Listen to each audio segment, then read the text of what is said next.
Captain Jake Morrison stood on the bridge of the ECS Discovery, watching the stars through the main viewing screen. The ship had been traveling for 3 months now, moving deeper into space than any human had ever gone before. Jake felt proud of his crew and their mission. They were explorers, scientists, and engineers who wanted to learn about the universe beyond Earth's solar system. The Discovery was not a military ship.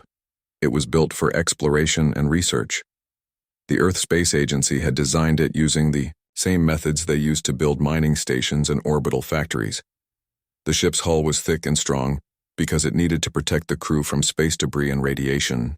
The engines were powerful fusion reactors, the same type used to power Earth cities and industrial complexes. Dr. Lisa Kane walked onto the bridge carrying her tablet computer. She was the mission's lead scientist, specializing in the study of alien life forms. Even though they had not found any aliens yet, Lisa remained hopeful.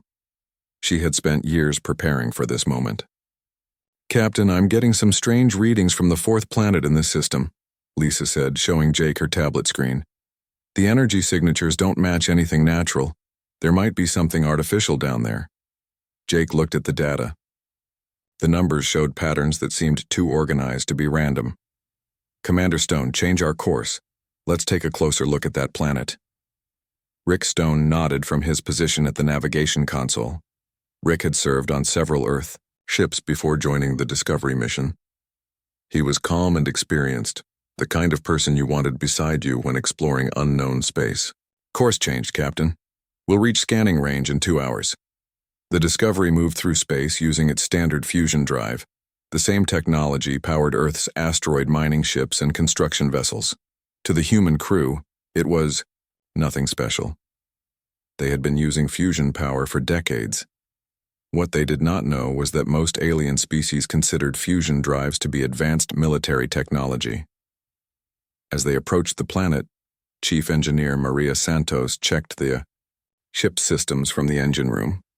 Maria had worked on Earth's orbital shipyards for 15 years before joining the Discovery crew. She knew every bolt and wire on the ship. The Discovery's construction was solid and reliable, built to last for years in the harsh environment of deep space. "All systems running smooth, Captain," Maria reported over the communication system. "The mining lasers are calibrated and ready if we need to clear any debris. The defensive shields are at full power." The mining lasers were standard equipment on any Earth vessel. They were designed to cut through asteroids and break up dangerous space rocks. The shields protected ships from impacts with small meteors and cosmic dust. Every human ship had them because space was dangerous and unpredictable. 2 hours later, the Discovery's sensors began picking up something unexpected. Rick Stone stared at his console with confusion. "Captain, I'm reading multiple large objects moving in formation near the planet. They appear to be artificial constructs of some kind." Jake felt his heart rate increase. After months of traveling through empty space, they had finally found something interesting. "Can you get a visual?" The main screen flickered and then showed a clear image of space near the planet. What they saw made everyone on the bridge stop and stare. 7 large ships moved in a perfect formation around the planet. The ships were sleek and angular, clearly built by intelligent beings. "My God," Lisa whispered. "We've found them. We've actually found alien life." The alien ships were beautiful in their own way, but they looked nothing like human vessels. Where human ships were thick and robust, built like industrial equipment, these alien ships were elegant and smooth. They moved with grace through space, obviously designed by beings with different ideas about engineering and construction. Suddenly, Rick's console began beeping with urgent warnings. "Captain, one of the alien ships is moving toward us. It's much faster than our ship." Jake made a quick decision. "Open a communication channel. Let's try to talk to them." The alien ship approached rapidly and stopped just a few kilometers away from the Discovery. It was twice the size of the human vessel, and covered in smooth armor plating. Strange symbols glowed along its hull, and weapon ports were clearly visible on its sides. The communication system crackled to life, and a harsh voice spoke in perfect English. "Unknown vessel, you are in violation of galactic maritime law. State, Your species, origin, and purpose immediately. Jake stepped forward. This is Captain Jake Morrison of the Earthship Discovery. We are peaceful explorers from the planet Earth. We mean no harm. There was a long pause before the alien voice responded. Earth? That designation is not in our database. You will prepare to be boarded for inspection. Any resistance will result in the destruction of your vessel. Rick looked worried. Captain, their ship has weapons pointed at us. I count at least 12 missile tubes and some kind of energy weapon system. Jake raised his hands even though the aliens could not see him. We will cooperate. We have no weapons aboard our ship. We are scientists and explorers, not soldiers. Another pause. You claim to have no weapons, yet our scans show you possess high-energy cutting devices and particle beam projectors. Your ship's armor is military grade and your power output exceeds that of most battlecruisers. Lisa looked confused. Captain, I think they're talking about our mining equipment and construction tools. The alien voice continued. You will shut down your engines and prepare for boarding. A full inspection team is being dispatched to your vessel. Jake had no choice but to comply. The alien ship was clearly more advanced than the Discovery, and they were outnumbered 7-1. All stop, Commander Stone. Maria, shut down the main engines but keep life support running. As the Discovery came to a halt, Jake wondered what would happen next. His crew had come out here to explore and learn about the universe. Instead, they had stumbled into what seemed like a first contact situation with hostile aliens who thought their research ship was some kind of warship. The alien boarding craft approached the Discovery's docking bay. Through the viewing ports, Jake could see armored figures moving inside the smaller vessel. They were tall and reptilian with scaled skin and large eyes.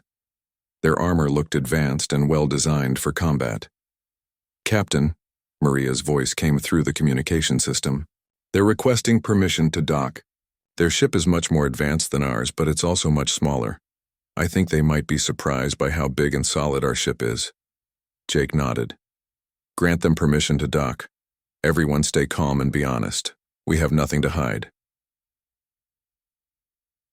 The alien boarding craft connected to the Discovery's docking port with a soft metallic clang. Jake could hear the sound of the airlock cycling as the aliens prepared to come aboard. He gathered his senior staff near the docking bay entrance, hoping that this first meeting between humans and aliens would go smoothly. What Jake did not know was that the aliens boarding his ship were just as nervous as his crew. The Discovery was unlike anything they had ever seen before. It was built like a fortress, powered like a battleship, and equipped with tools that could tear apart planets. To them, it looked like the most dangerous type of vessel possible, a warship disguised as an exploration craft. The airlock door opened with a hiss of equalizing air pressure. 5 tall reptilian beings stepped onto the Discovery, their weapons ready, but not directly threatening. Their leader removed his helmet, revealing a scaled face with intelligent golden eyes. I am Commander Drac of the Zephyrian Confederation, the alien said in accented English. By the authority of the Galactic Council, this vessel is now under investigation for potential violations of interstellar law. Jake stepped forward with his hands visible and empty. Welcome aboard the Discovery, Commander Drac. I'm Captain Jake Morrison. We're honored to make first contact with your people. We have much to learn from each other. Commander Drac walked through the Discovery's corridors with growing confusion. The human ship was unlike anything he had ever seen before. The walls were thick metal plates designed to withstand tremendous impacts. The lighting was bright and practical, not decorative. Everything looked functional and built to last forever. Your ship is very sturdy, Drac said to Captain Morrison as they walked toward the bridge. This armor plating could stop direct hits from plasma cannons. Why does an exploration vessel need such heavy protection? Jake looked surprised by the question. Protection from what? Oh, you mean the hull thickness. That's standard construction for any ship that travels through asteroid fields. Space is full of rocks and debris moving at high speeds. A thin hull would be torn apart in days. Drac made notes on his portable device. To him, armor that could stop military weapons was being used casually for protection against space rocks. He wondered what kind of dangerous region of space these humans came from that required such extreme measures. They reached the bridge, where Dr. Lisa Kane was showing holographic displays to 2 other Zephyrian soldiers. The displays showed Earth's solar system with detailed information about human settlements and industrial operations. "This is fascinating," Lisa said excitedly to the aliens. "We have so much to share with you. Look, this shows our mining operations in the asteroid belt. We extract metals and rare elements to support our growing colonies on Mars and the outer planets." One of the Zephyrian soldiers stared at the display with wide eyes. The human asteroid mining operation involved hundreds of ships working together to dismantle entire asteroids. Each mining vessel was equipped with cutting lasers powerful enough to slice through solid rock kilometers thick. "How many ships do you have in this mining fleet?" the soldier asked carefully. "Oh, about 800 active vessels in the asteroid belt alone," Lisa replied cheerfully. "But we're building more every month. The demand for raw materials keeps growing as we expand our settlements." Drac felt a chill run down his spine. 800 ships with military-grade cutting weapons, and they were building more every month. The entire Zephyrian military fleet had only 300 vessels, and most of those were much smaller than what he was seeing on the human displays. Captain Morrison led them to the engineering section, where Chief Engineer Maria Santos was working on the ship's main reactor. The reactor room was enormous, with massive fusion chambers that glowed with contained energy. The power output readings on the displays made Drac's head spin. "Maria, can you explain our power systems to our guests?" Jake asked. Maria wiped her hands on a cloth and smiled at the aliens. "Sure thing, Captain. We've got 3 main fusion reactors running in parallel. Each one can produce about 50 terawatts of continuous power. It's the same design we use for our planetary power stations back home." 50 terawatts each? Draki repeated in disbelief. "That's enough energy to power an entire star system." "Well, not a whole star system," Maria laughed. "But it does power all of Earth's major cities and industrial complexes. We need a lot of energy for our manufacturing and construction projects." Drac realized that this single exploration ship had more power generation capacity than most military installations in the galaxy. And the humans were treating it like it was nothing special. Commander Stone showed the aliens to the ship's defensive systems control room. The displays showed shield generators, point defense systems, and what the humans called collision avoidance lasers. "These systems protect us from impacts with space debris," Stone explained. "The shields can deflect objects up to about 10 tons, moving at high velocity. The lasers can vaporize smaller rocks and ice chunks before they hit us." "What is the maximum power output of these defensive lasers?" Drac asked, trying to keep his voice steady. "About 20 gigawatts per laser array," Stone said casually. "We have 6 arrays positioned around the ship for complete coverage. Nothing gets through to damage the hull." Drac did quick calculations in his head. The humans had just described a defensive system more powerful than the main weapons on most Zephyrian warships, and they used it to destroy space rocks. Dr. Kane led them to the ship's laboratory section, where she displayed images and data about Earth itself. The aliens saw a blue and green planet covered with cities, industrial complexes, and orbital installations. Massive space elevators connected the surface to orbital shipyards where new vessels were being constructed. "Earth has about 9 billion people now," Lisa explained proudly. "We've been expanding into space for about 50 years. Our orbital facilities can build everything from small transport ships to huge colony vessels designed for interstellar travel."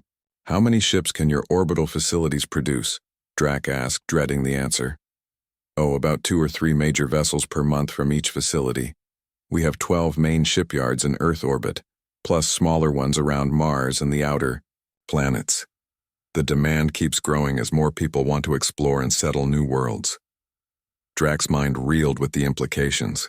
The humans were producing dozens of ships every month, each one apparently built to standards that exceeded military specifications.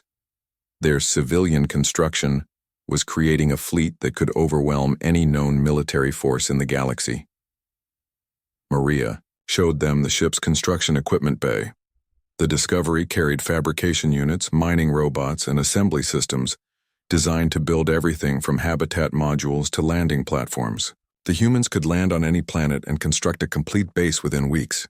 "This equipment can process raw materials and build almost anything we need," Maria explained. If we find a suitable planet for colonization, we can set up mining, operations, construct living spaces, and establish industrial facilities. It's all automated and self-replicating. Self-replicating? Drac asked with growing alarm. Sure. The fabrication units can build copies of themselves using local materials. It's the most efficient way to establish large-scale operations quickly. One small team can build an entire colony infrastructure in a few months. Drac realized he was looking at technology that could rapidly convert any planet into a fortified industrial base. The humans could spread across the galaxy like a plague, turning every world they touched into a center of production and expansion. Captain Morrison showed them recordings of Earth's terraforming projects on Mars. Massive atmospheric processors were converting the red planet's thin atmosphere into something humans could breathe. Giant orbital mirrors were adjusting the planet's temperature. Automated systems were building cities and transportation networks across the Martian surface. Mars will be fully habitable within another 20 years, Jake said with satisfaction. After that, we're planning similar projects for Venus and some of the larger moons. Eventually, we want to terraform dozens of worlds throughout this region of space. You can change entire planets? Drac asked weakly. With enough time and resources, yes. It's mostly a matter of engineering and patience. We've learned a lot from our environmental restoration projects on Earth. Bringing dead worlds back to life is just an extension of the same principles. Drac understood now that he was dealing with a species that treated planetary engineering as a routine construction project.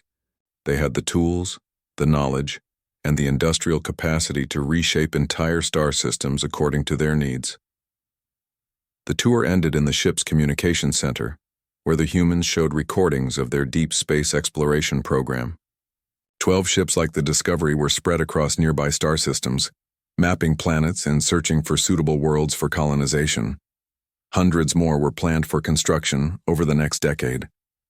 We're very excited about making contact with other intelligent species, Lisa said to Drac. There's so much we can learn from each other. We hope this is the beginning of a long friendship between our peoples. Drac nodded politely while his mind raced with terrifying calculations. The humans had accidentally built the most powerful war machine in galactic history, and they didn't even realize it. Their exploration fleet could conquer entire sectors. Their industrial capacity could support military operations on a scale that had never been seen before. As the Zephyrian team prepared to return to their ship, Drac knew he had to report this discovery immediately. The galaxy was about to face a threat unlike anything in recorded history, and the most frightening part was that the humans seemed completely unaware of their own dangerous potential.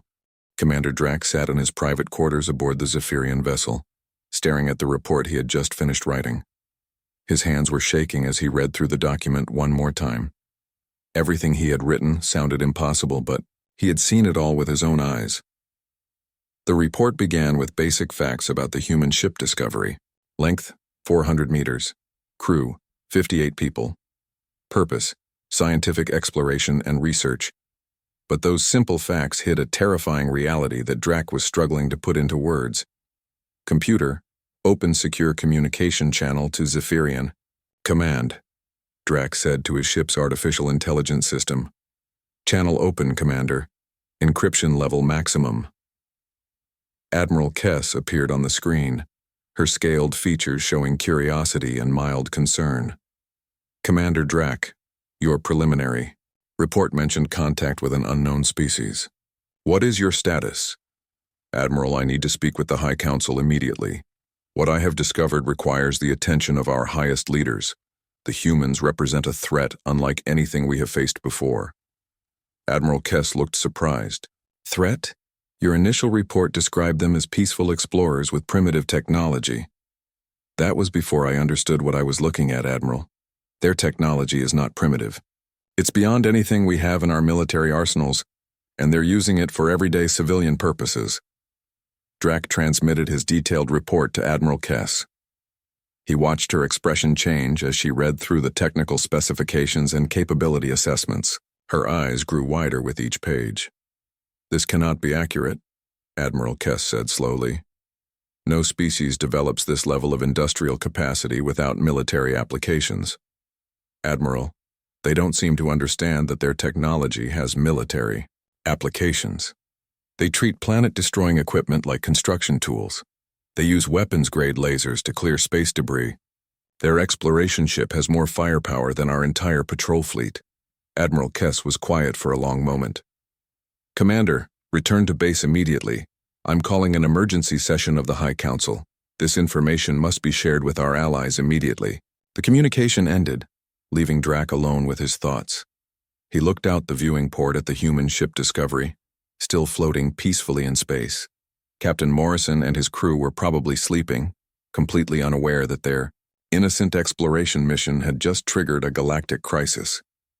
3 days later, Drac stood before the assembled High Council of the Zephyrian Confederation. The council chamber was filled with the most important leaders in Zephyrian space.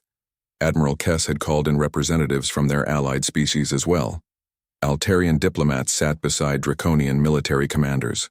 Everyone looked worried. Chancellor Voss of the Altarian Republic was the first to speak. Commander Drac, your report describes a species with industrial capabilities that exceed our combined military forces. Are you certain these observations are accurate? Chancellor, I have recorded evidence of everything I observed. The humans showed us their capabilities willingly. They have no concept of operational security because they don't consider their technology to be military in nature. General Keth of the Draconian Empire leaned forward in his chair.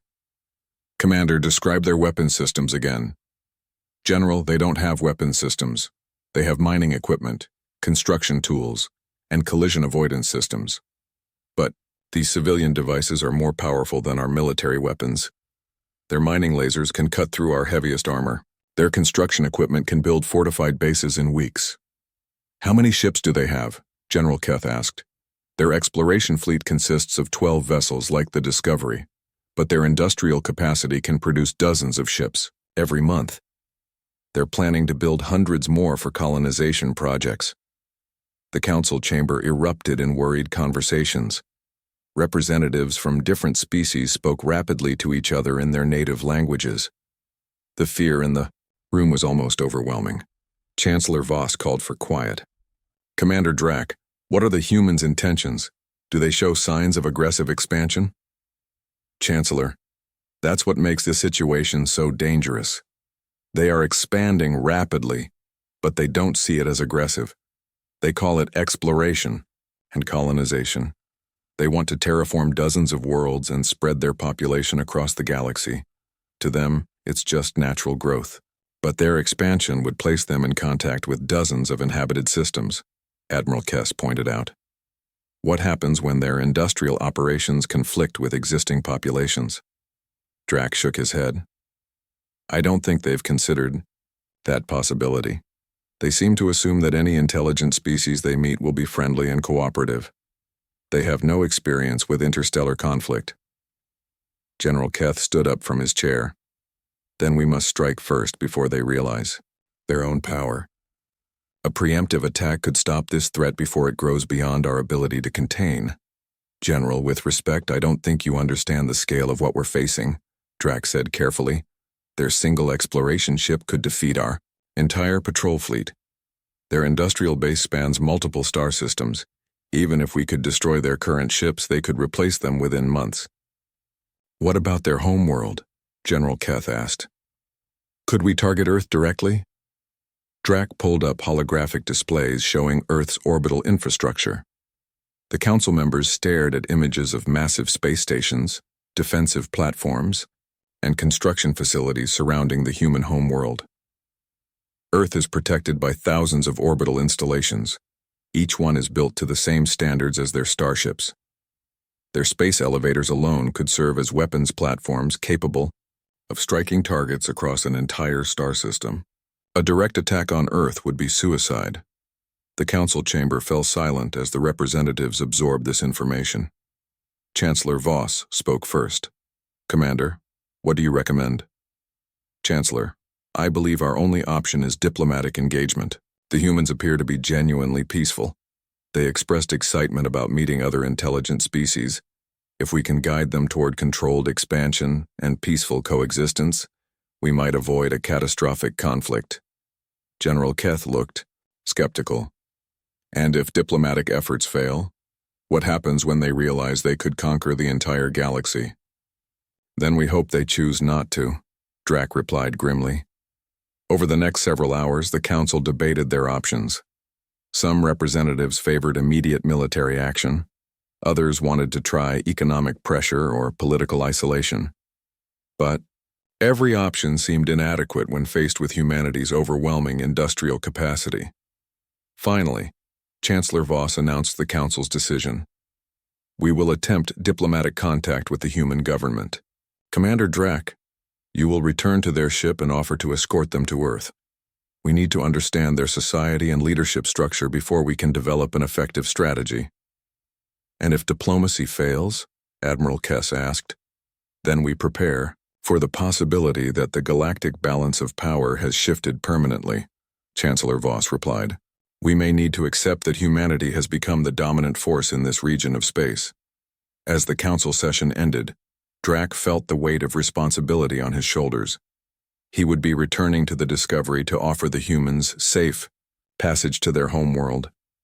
But he would also be carrying the hopes and fears of dozens of species who now realized they were no longer the masters of their own galaxy. The humans had accomplished in decades what other species had failed to achieve. In millennia, they had built a civilization capable of reshaping entire star systems. And they had done it all by accident, while simply trying to explore and expand their presence in the universe. Drac wondered if Captain Morrison and his crew would ever understand the fear they had inspired across the galaxy. The humans seemed so innocent and curious about meeting other species. They had no idea that their peaceful exploration mission had just changed the course of galactic history forever. As Drac prepared to return to the Discovery, he hoped that humanity's peaceful intentions were genuine. Because if the humans ever decided to use their industrial might for conquest, no force in the galaxy would be able to stop them. Commander Drac returned to the Discovery with a diplomatic escort of 3 Zephyrian vessels. Captain Morrison welcomed him back aboard with genuine warmth and curiosity. The human seemed completely unaware that his ship was now being treated as the most dangerous vessel in known space. Commander Drac, it's good to see you again, Jake said with a smile. I hope your leaders are as excited about this first contact as we are. We have so many questions about galactic civilization. Drac forced himself to remain calm. Captain Morrison, the High Council has decided to offer your species full diplomatic recognition. We would like to escort you to Earth so we can establish formal relations with your government. That's wonderful news, Jake replied enthusiastically. My crew will be thrilled. We've been hoping for exactly this kind of opportunity. Dr. Lisa Kane joined them on the bridge, carrying data tablets filled with information about Earth and human society. Commander Drac, we've prepared detailed files about our species and our civilization. We want to share everything with your people. Drac accepted the data tablets, knowing that the information would soon be analyzed by every intelligence agency in the galaxy. The humans were giving away strategic information that most species would protect with their lives. The journey to Earth took 2 weeks. During that time, Drac and his team learned more about human society and technology. Every conversation made the situation seem more dangerous and more hopeful at the same time. Chief Engineer Maria Santos showed the Zephyrian delegation through the Discovery's workshop areas. The ship carried manufacturing equipment that could produce everything from computer components to structural materials. The humans could repair or replace any part of their ship using raw materials found in space. This fabrication unit can process asteroid material and turn it into whatever we need, Maria explained proudly. Hull plating, electronics, even food if we program it with the right molecular patterns. It's standard equipment on all our long-range vessels. Drac realized he was looking at technology that made human ships almost impossible to disable permanently. Even if their enemies managed to damage a human vessel, it could repair itself using materials found in any star system. Dr. Kane shared recordings of Earth's educational system and cultural development. Human children learned mathematics, engineering, and science from an early age. Their universities produced thousands of engineers and scientists every year.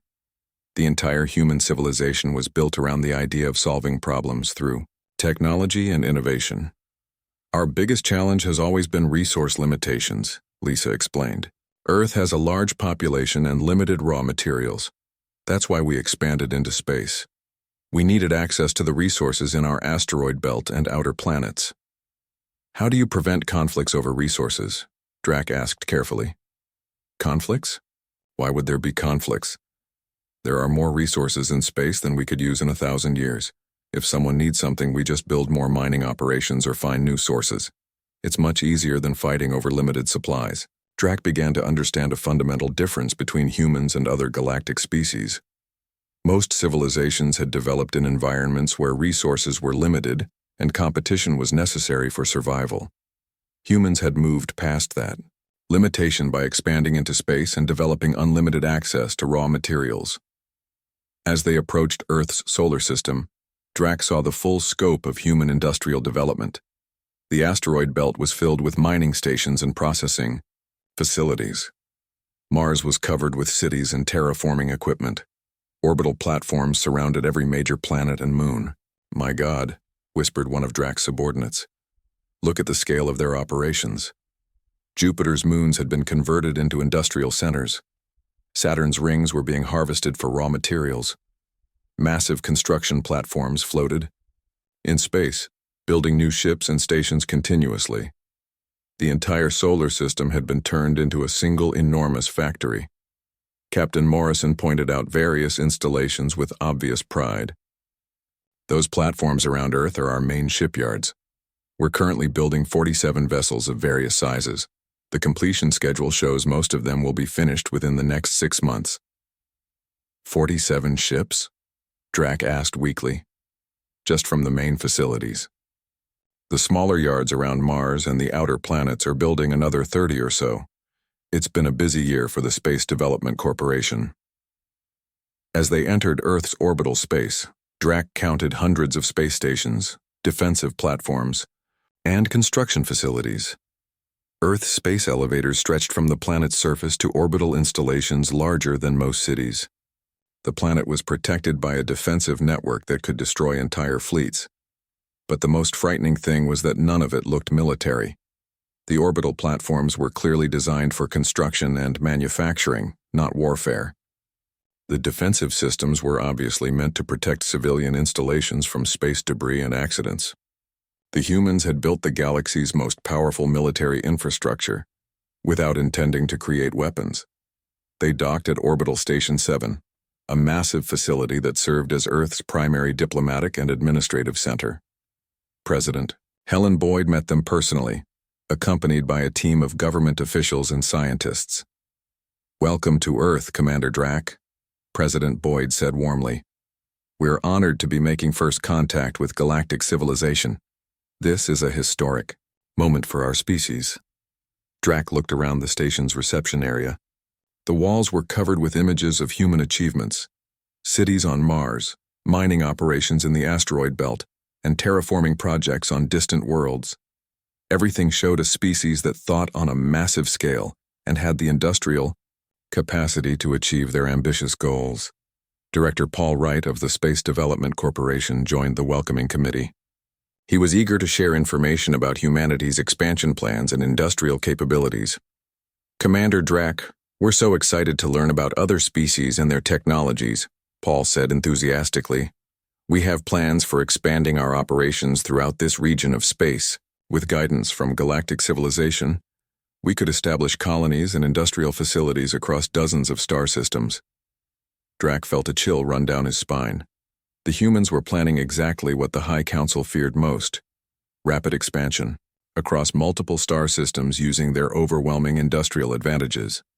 President Boyd led them to a conference room where human officials presented their plans for interstellar expansion. Holographic displays showed proposed colony sites, industrial development projects, and terraforming operations spanning hundreds of worlds. "We've identified 47 star systems suitable for human colonization within 50 light-years of Earth," President Boyd explained. "Each colony would be self-sufficient within 5 years and capable of supporting millions of people within 20 years. "How would you establish these colonies?" Drac asked, though he dreaded the answer. "Standard procedure," Director Wright replied. "We send out construction ships to build the basic infrastructure, Automated systems set up mining operations and manufacturing facilities. By the time the colonists arrive, they have everything they need for a comfortable life. Drac realized that the humans were describing a colonization process that would make them the dominant species in this region of the galaxy within a few decades. Their standard procedure would establish fortified industrial bases on dozens of worlds, each one capable of supporting military operations if necessary. What about worlds that are already inhabited? Drac asked carefully. President Boyd looked confused by the question. We would contact the inhabitants and work out agreements for shared development. There's plenty of room for everyone, and our technology could benefit all species involved. You would share your technology with other species? Of course, President, Boyd replied. Scientific advancement benefits everyone. We're hoping to learn as much from galactic civilization as we can contribute to it. Drac realized that the humans were not only planning to expand rapidly across the galaxy, but they were also willing to share their dangerous technologies with other species. They had no concept of the security implications of their generous attitude toward technological exchange. As the meetings continued, Drac sent regular reports back to the High Council. Each message carried the same alarming conclusion. Humanity was going to reshape the entire galactic balance of power, and they were going to do it by accident while trying to be helpful neighbors. 6 months had passed since first contact with humanity. The galaxy had changed in ways that no one could have predicted. Commander Drac stood on the bridge of his new flagship, watching human ships move through space near the Galactic Council headquarters. The ships were officially classified as diplomatic transports and civilian vessels, but Drac knew better. Each one carried enough firepower to destroy entire fleets. Their hulls could withstand direct hits from the most powerful weapons in the galaxy. Their construction equipment could build military bases faster than traditional armies could deploy. Captain Jake Morrison's new ship, the ECS Pathfinder, approached the Galactic Council station. It was twice the size of the Discovery and even more heavily built. The humans called it a diplomatic vessel, but it looked like a mobile fortress to everyone else. Commander Drac, this is Captain Morrison requesting permission to dock. Jake's voice came through the communication system. We're here for the Galactic Council session on interstellar cooperation. Permission granted, Captain, Drac replied. Docking Bay 7 is prepared for your arrival. As the Pathfinder docked, Drac reflected on how much had changed since that first meeting months ago. The humans had joined the Galactic Council as full members.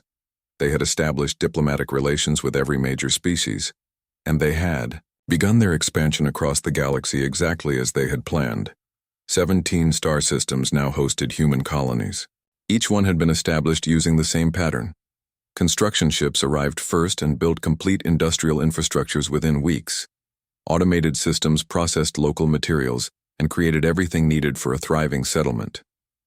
By the time colonists arrived, they found ready-made cities waiting for them. The galactic military leaders had watched this expansion with growing alarm.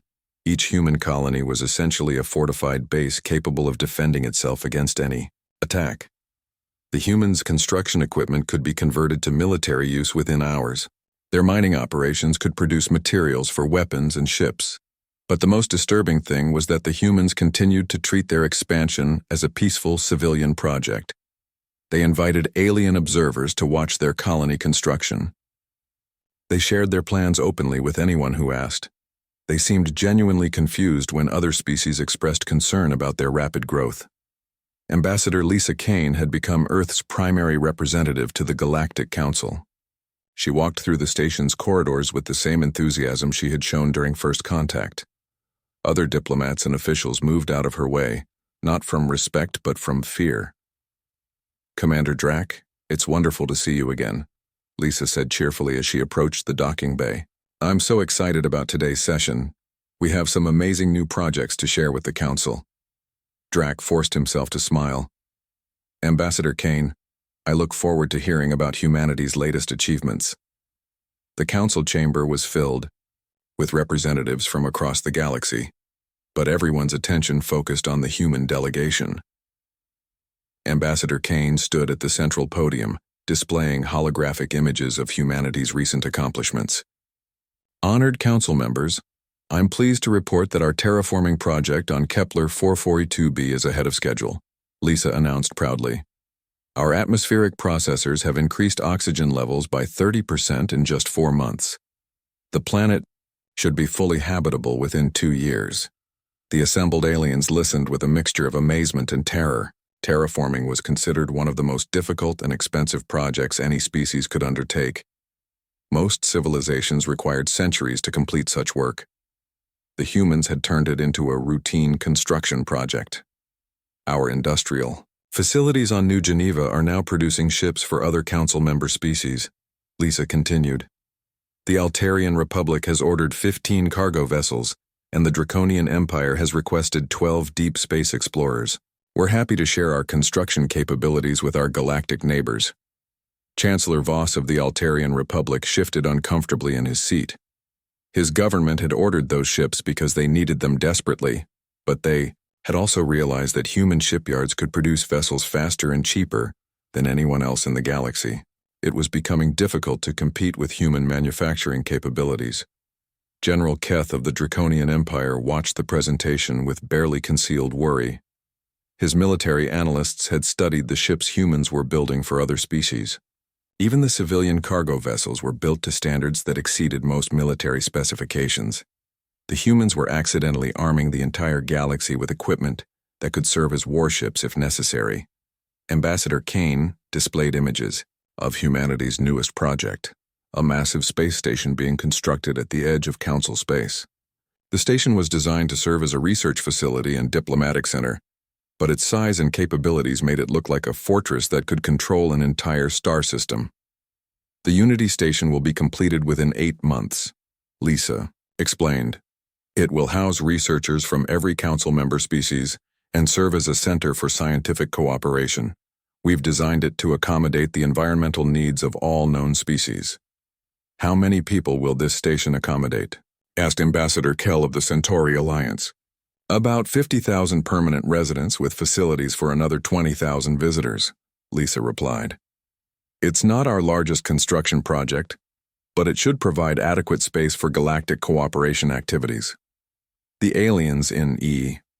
The chamber absorbed this information with stunned silence. 50,000 people living on a single space station was beyond the capabilities of most species. The humans were treating it as a minor construction project. After the presentation, Drac found himself in a private meeting with Chancellor Voss and General Keth. The 3 leaders had met regularly since first contact, trying to develop strategies for dealing with humanity's expansion. General, what is the current assessment of human military capabilities? Chancellor Voss asked. Chancellor, their exploration fleet now consists of over 200 vessels. Each one is more powerful than our best warships. Their colonies are defended by automated systems that could repel any invasion force we could assemble. Their industrial capacity has tripled since first contact. And their intentions remain peaceful? Chancellor Voss asked hopefully. Drac nodded slowly. They continue to share technology freely with other species. They've helped the Rigel Confederacy rebuild after their asteroid impact disaster. They've provided medical supplies to the Vega colonies during their plague outbreak. Everything they do suggest genuine desire for peaceful cooperation. But their expansion continues, General Keth pointed out grimly. Yes. They now have colonies in 17 systems and plans for 30 more within the next 5 years. Each colony becomes a center for further expansion. They're not conquering the galaxy militarily, but they're occupying it through industrial development. Chancellor Voss stood and walked to the viewing port, looking out at the human ships docked around the station. What happens when their expansion conflicts with our territorial claims? Chancellor, I don't think they understand the concept of territorial claims, Drac replied. When we explained galactic boundaries to them, they asked why species would want to prevent others from developing empty star systems. They seem to believe there's room for everyone. And if we try to stop their expansion? General Keth asked. General, our combined military forces would be insufficient to defeat even their civilian fleet, and any attack on human colonies would be seen as unprovoked aggression by the rest of the galaxy. Too many species now depend on human technology and assistance. The 3 leaders sat in silence contemplating their impossible situation. Humanity had become the dominant force in the galaxy within months of first contact, but they had done it through peaceful expansion and generous cooperation, not military conquest. Outside the viewing port, Captain Morrison was leading a tour of the Pathfinder for alien diplomats and military observers. The humans were showing off their latest technology with the same enthusiasm they had displayed during first contact. They remained completely unaware that their innocent exploration and expansion activities had fundamentally changed the balance of power in the galaxy. "Commander Drack," Chancellor Voss said finally, "what do you think will happen in the long term?" Drack considered the question carefully. "Chancellor, I think we're witnessing the emergence of a new galactic civilization. The humans don't want to conquer or rule anyone. They just want to explore, build, and expand. But their approach to these activities has made traditional military power obsolete. So we adapt or become irrelevant?" General Keth asked. "General, I think we're already becoming irrelevant. The humans offer better technology, faster construction, and more generous cooperation than anyone else in the galaxy. Species are beginning to look to Earth for leadership, not because humans demand it, but because they provide the most effective solutions to everyone's problems." As if to emphasize this point, Ambassador Kane's voice came through the station's communication system, announcing humanity's latest offer to share their terraforming technology with any species that wanted to colonize previously uninhabitable worlds.